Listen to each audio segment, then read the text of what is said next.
Muy bien, bienvenidos al programa Step by Step, leyendo la Biblia paso a paso, capítulo a capítulo, ¿no? Éxodo capítulo 17. Voy a leer Éxodo capítulo 17, verso 1 en adelante, pero voy a orar. Padre, gracias en el nombre de Jesús por darme la oportunidad de leer tu palabra en el nombre de Jesús. Amén. Capítulo 17, verso 1 dice: Toda la congregación de los hijos de Israel partió del desierto de Sin por sus jornadas, conforme al mandamiento de Jehová, y acamparon en Refidim. No había agua para que el pueblo bebiese. Voy a subrayar esta palabra que dice toda la congregación, toda, ¿no? Rumbo hacia, y esta palabra, jornadas. Por supuesto, ellos no caminaban todo el día y toda la noche. Cuando habla de jornadas, habla de descansos, habla de trayectos. Así que usted ve, por ejemplo, esas carreras de ciclismo, que la Vuelta a España, que la Vuelta a Italia, que la Vuelta a Francia, que la Vuelta a Colombia, que la Vuelta allí, el Giro de Italia, que el Clásico RCN, que no sé qué, bueno. Las corren por etapas, parten desde la mañana hasta cierto punto en kilometraje, hasta otro lugar, y lo que les lleve a ese ciclista llegar allí. Ese les lleva 2 horas, 3 horas, 4, 5, en fin, lo que les lleve llegar.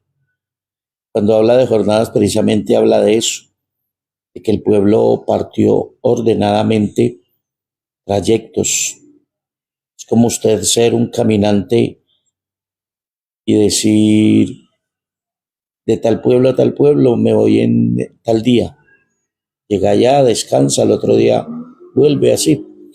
Lo que las personas hacen cuando salen a recorrer el mundo en bicicleta, a pie, en fin. En estos días leía de un personaje que recorrió el mundo, empezó a recorrer el mundo y creo que en estos días terminaba su labor. Y entonces le estaban haciendo un gran homenaje precisamente por eso, porque lo había recorrido. Oiga, Judith, si a rato no la saludaba, Judith, que la bendiga. Entonces, cuando habla de jornadas, está precisamente hablando de eso, de esos trayectos y esos puntos.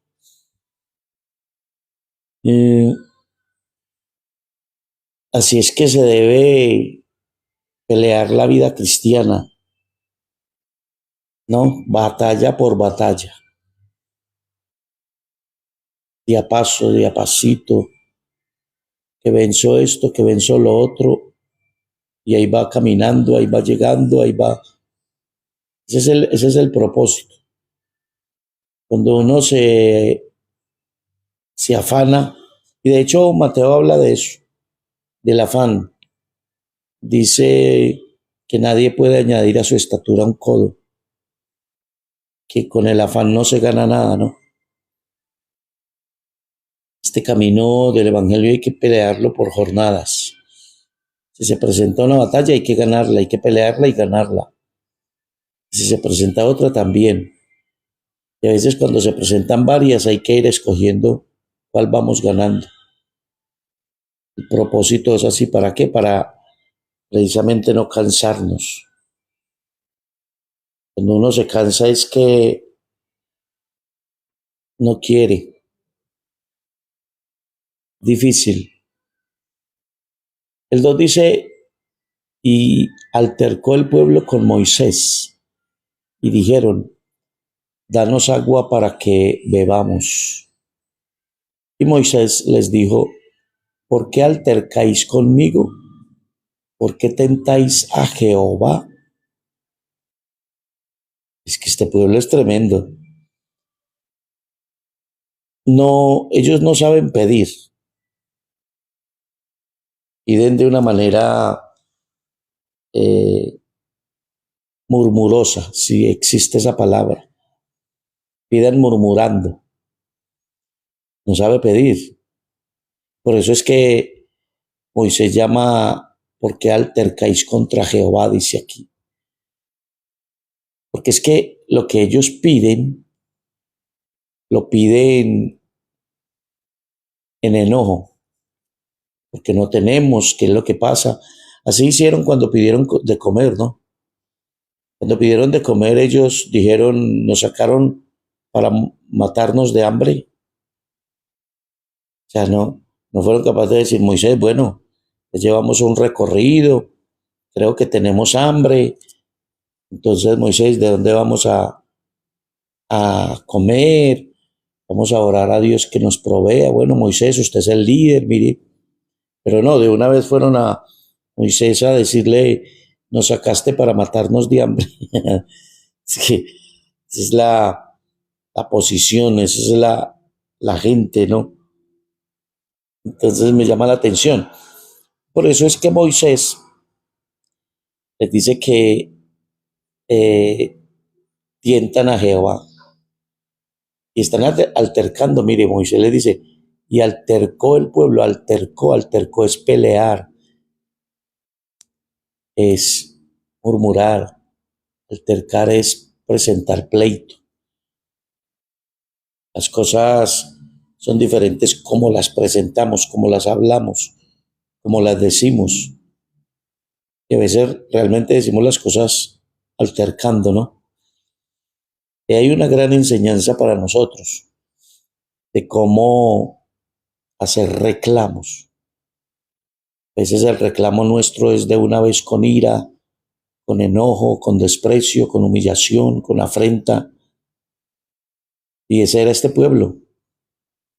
Presentaba las necesidades de una manera incorrecta. Y quien dijo que no, usted y yo podemos decir verdades y decírselas a cualquier persona, pero hay que saber cómo las decimos. Y en esto es lo que fallamos muchos, en que no sabemos eh, cuestionar, no sabemos decir las verdades. Así que el pueblo tuvo allí sed y murmuró contra Moisés y dijo, ¿por qué no hiciste, por qué nos hiciste subir de Egipto para matarnos de sed a nosotros, a nuestros hijos y a nuestros ganados? De una vez también lo que estábamos diciendo acerca del alimento lo hicieron aquí también con el agua, mire, para matarnos de sed, dice. Le hacen la pregunta, ¿no? Nos hiciste subir, ¿por qué? O sea, en vez de la pregunta, el cuestionamiento es, bueno, Moisés, ¿por qué no tenemos agua? Bueno, en fin, o qué necesitamos hacer para tener agua, o dónde cavamos, o buscamos, o dinos a ver dónde es que hay que abrir un pozo. Pero el cuestionamiento es, ¿por qué? O sea, explícanos por qué nos sacaste para matarnos de sed. Entonces clamó Moisés a Jehová, diciendo, ¿qué haré con este pueblo? De aquí a un poco me apedrean. Pues ya Moisés tenía miedo frente a ese pueblo, o sea que era un pueblo terco, era un pueblo terrible. Oiga, era un pueblo difícil, difícil. Hay pueblos difíciles, hay iglesias difíciles, hay gente difícil, pero bien difícil. Ya Moisés dice, bueno, Señor, de aquí a poco me apedrean. Tremendo esto. Esas son las situaciones que debe aguantar un líder. Muchas veces mucha gente ignora las situaciones y los problemas que atraviesan los líderes. Entonces la gente cree que los líderes todo lo tienen, mantienen la fuerza en alto, mantienen las manos en alto, que tiene que tener respuesta para todo. Tremendo esto. Pero son cosas que los líderes, por ejemplo, en el caso de Moisés, dice clamó a Jehová. ¿A quién más se va a clamar? El líder conoce a quién debe clamar.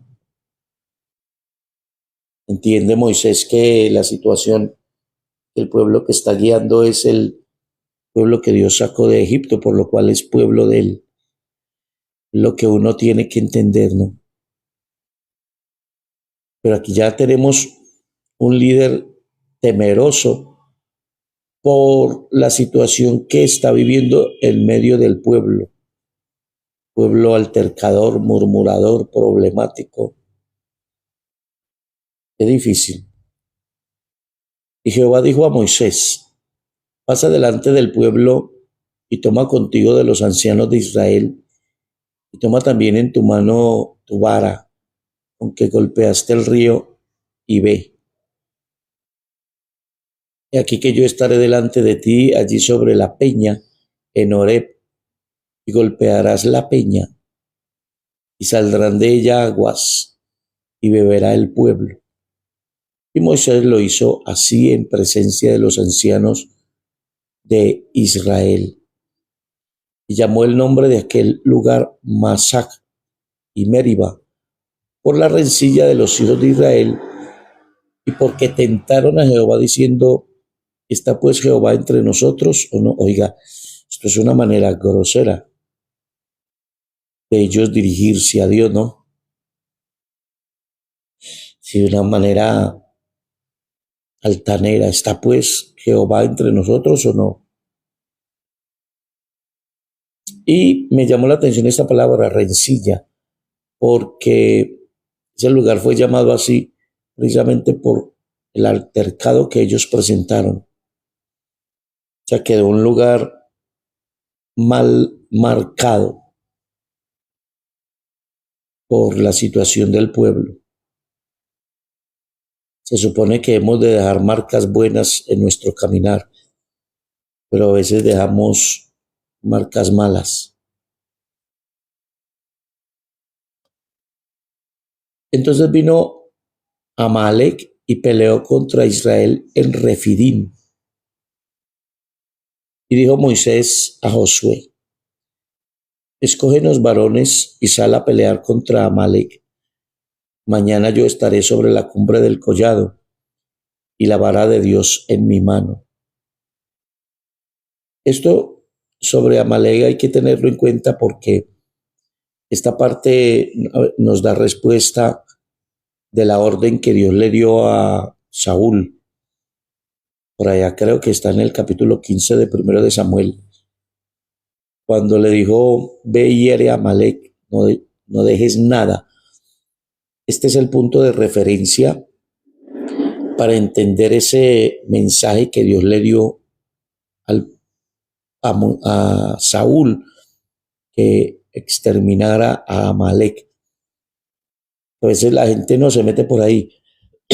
Y porque Dios es un Dios de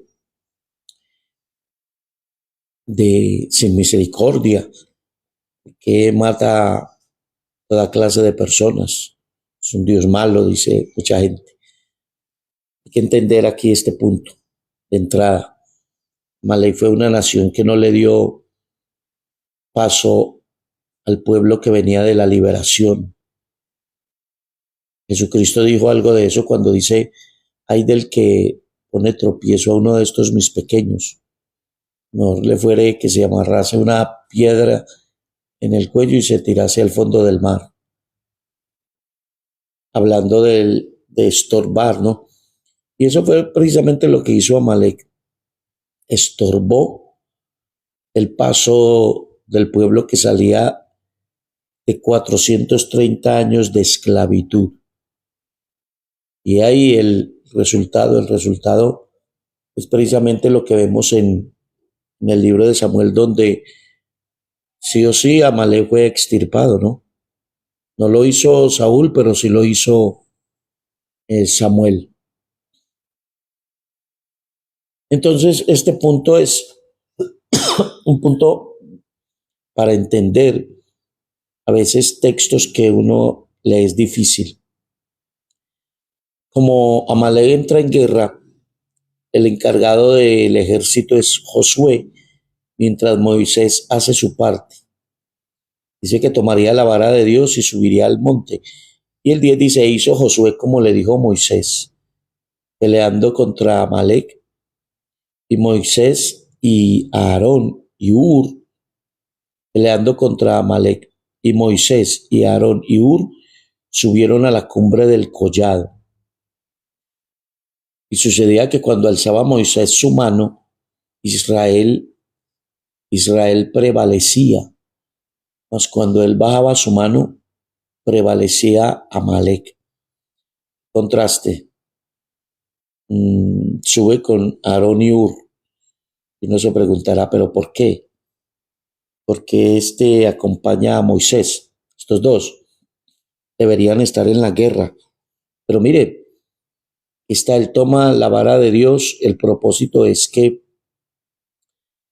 haya un aliento de parte de Moisés levantando su mano con la vara de Dios. Él tiene la vara de Dios. Mientras tenga la vara arriba, él está alentando al ejército. Está haciendo las del rey. Por ejemplo, en las batallas, los reyes cuando salían a la guerra, los reyes peleaban si había necesidad, pero por lo general se quedaban era en un lugar distante, observando, alentando con su presencia al ejército. ¿Entiende? Alentando, eso lo vemos en la vida de David. Más de una ocasión el pueblo le loa que está con el ejército en batalla. Solamente una vez que estaba como David, leemos por ahí que David estaba cansado y los del ejército le dijeron, ¿y para qué viniste si estás cansado? Porque casi lo mata un hombre por detrás, o sea, con una espada, con una lanza, y alguien lo defendió y ahí es donde le dijeron, no, tú eres la lámpara de Israel, y entonces lo alejan. La presencia del rey en un punto estratégico, puede ser en un monte donde lo vea su ejército, era un aliciente para los que estaban en batalla. Entonces por eso Moisés hace esto, hace su parte en ese sentido. Y dice el 12, y las manos de Moisés se cansaban, por lo que tomaron una piedra y la pusieron debajo de él y se sentó sobre ella. Y Aarón y Hur sostenían sus manos, el uno de un lado y el otro de otro. Así hubo en sus manos firmeza hasta que se puso el sol. Interesante cómo Aarón y Hur observan, están pendientes de Moisés. Y cuando ven que Moisés se cansa, lo sientan y cada uno toma una mano para mantener la vara de Dios en alto. Mire usted cómo diferentes situaciones se van presentando. Ve, aquí vemos al líder Moisés cansado.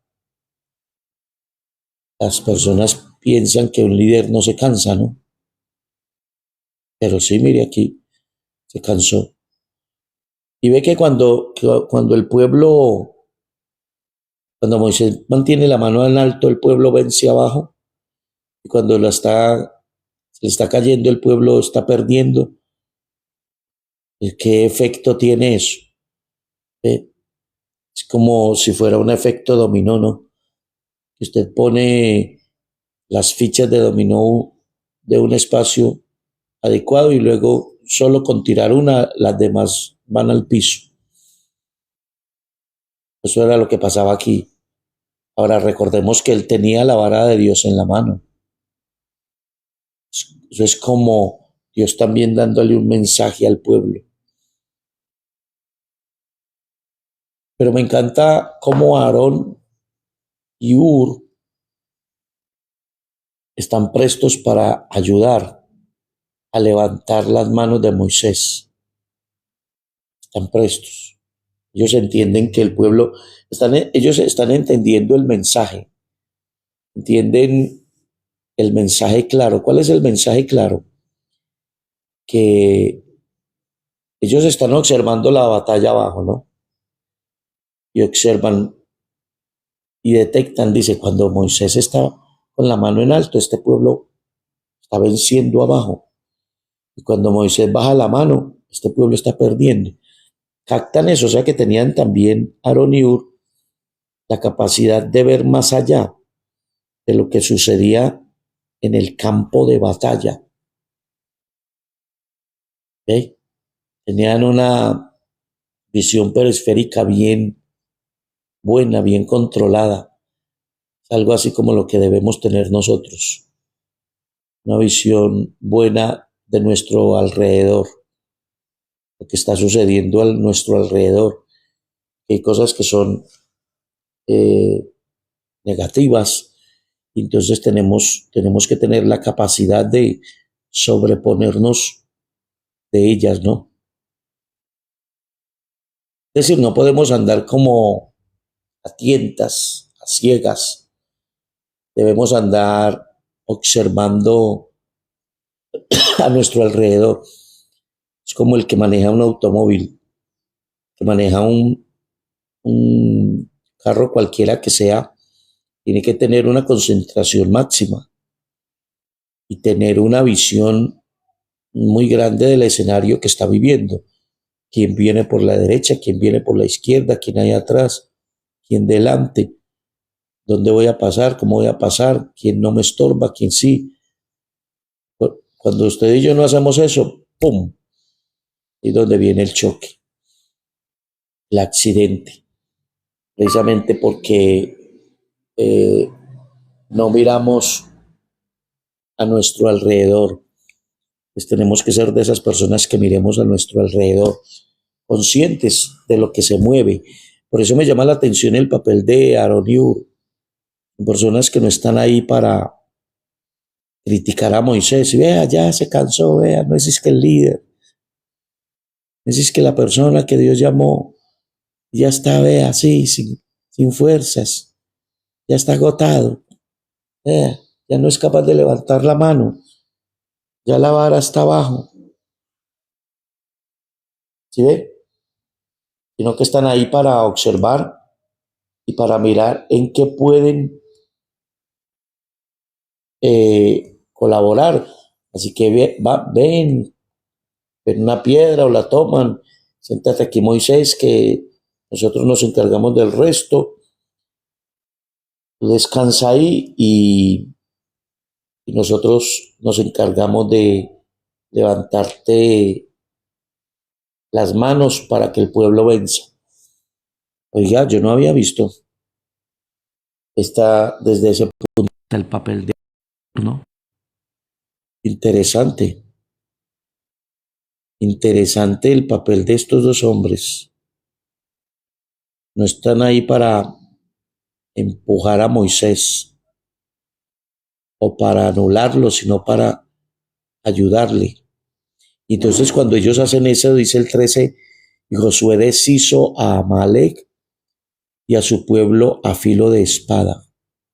Los deshizo. Y Jehová dijo a Moisés, escribe esto para memoria en un libro y di a Josué que raeré del todo la memoria de Amalek de debajo del cielo. He aquí. Este es otro texto que debemos tener claro.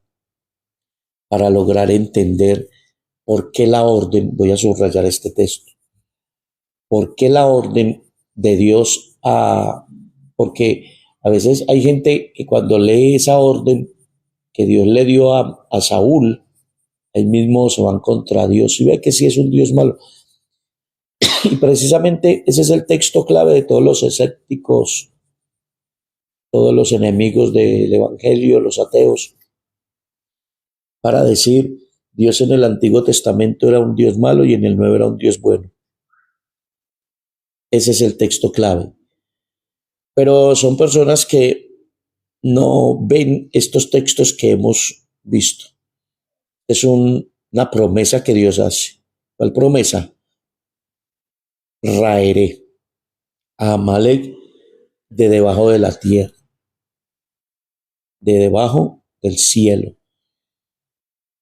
Es que, mire, la orden de raer a Amalek fue contundente. Yo dije que estaba como en primera de Samuel 15. Después Samuel dijo a Saúl, Jehová me envió a que te ungiera por rey sobre. Aquí vamos a leer en el mandato. Vamos a ver dónde está el mandato.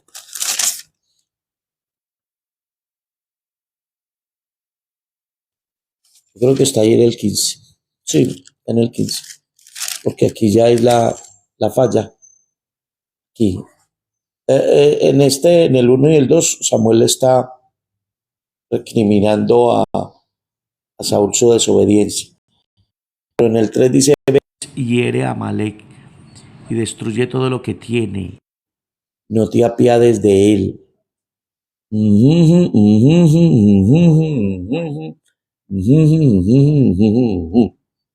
¿Lo leyó ahí? Yo ahí lentamente, léalo lentamente.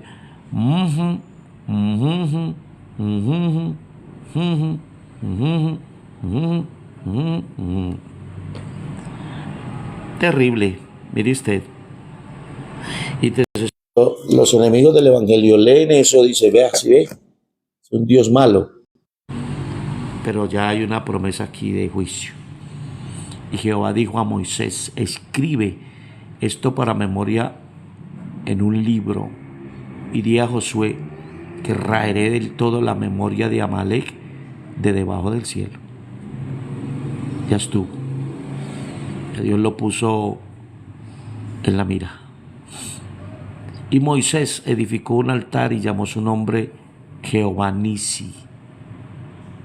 Jehová es nuestro estandarte, Jehová Nisi. Y dijo, por cuanto la mano de Amalek se levantó contra el trono de Jehová. Mire, este es otro texto para tener en cuenta. ¿Contra qué se levantó? Contra el trono. ¿Y sabe qué es eso? ¿Sabe qué es levantarse contra el trono de Jehová? Es levantarse contra la autoridad de Dios. Eso es levantarse contra la autoridad de Dios. Y es lo que hizo Amalek.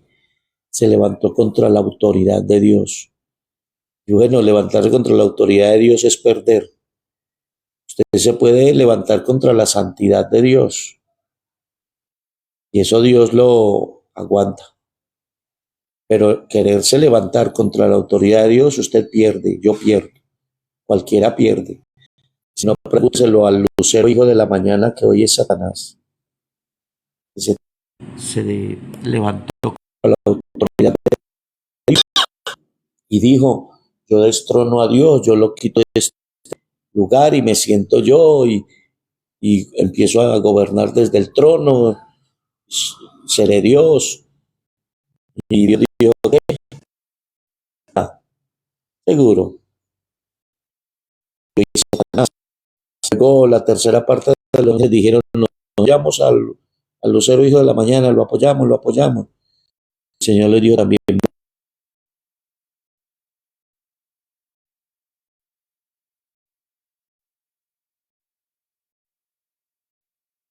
Era un querubín protector, dice la Biblia.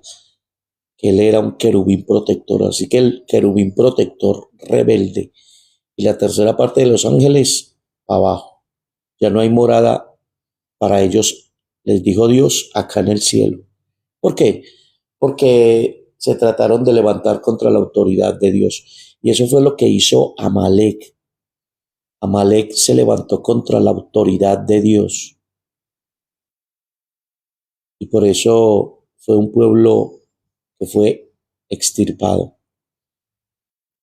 Vuelvo y leo este texto y dijo, por cuanto la mano de Amalek se levantó contra el trono de Jehová, Jehová tendrá guerra con Amalek de generación en generación. ¿Qué le parece? Jehová tendrá guerra. Así que, cuidado con nosotros levantarnos contra el trono de Jehová. ¿Ah? Por eso es que la vara en la mano de Moisés tenía gran importancia, precisamente porque la vara contenía la autoridad de Dios. ¿Sí? Y por eso era tan importante esa vara en alto. ¿Por qué? Porque esa vara estaba diciendo que Jehová peleaba por ellos. Y quien llevaba el control de Amalek era Dios, no Moisés. Muchos detalles aquí para mirar. Hay que tener en cuenta esta parte de nosotros ir a tener cuidado. Muy bien, capítulo 17 leído y el puntico puesto. El puntico, mire, puntico puesto para decir, hemos leído este texto. Padre, gracias en el nombre de Jesús por permitirnos leer tu palabra, Señor, tu palabra que es buena y eficaz. Gracias, Señor, por tu amor y tu bondad en el nombre de Jesús. Amén. Muy bien. Aquí termina Step by Step. Mañana leeremos el capítulo 18. Estamos en Éxodo. Oiga, tengan buen día.